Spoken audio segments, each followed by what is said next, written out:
बाटल जाई बीरना। तीन भाई बालो, बड़कू भाई खेती करता है, छोटकू भाई शहर में रह के पढ़ाई करता है, मजनू के घर गांव में नौकरी बा, प्रकाश पवन वाली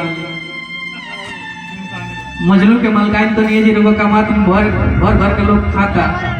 हमने के अलगा हो जाए के आ छोटका खाली घूम घूम गीत गाता। मझला भाई बड़कू भाई से कहले कि भाई ओपी भाई बहुत दिन ले चल और भाई कुल बाटी दो अब चली नहीं। बड़कू कहले कि रे एक पगला हमने के माई बाप इतना प्यार से हमने के पोसलस हमने के पढ़न गइलस, इतना प्यार हमने बाप ने काहे के लगा ऊपर नहीं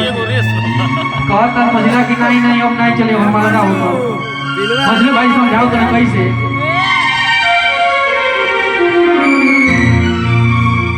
कि खेत बाड़ी बट जाई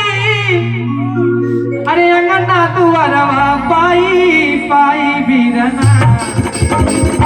तो कैसे भाई कष्ट दिया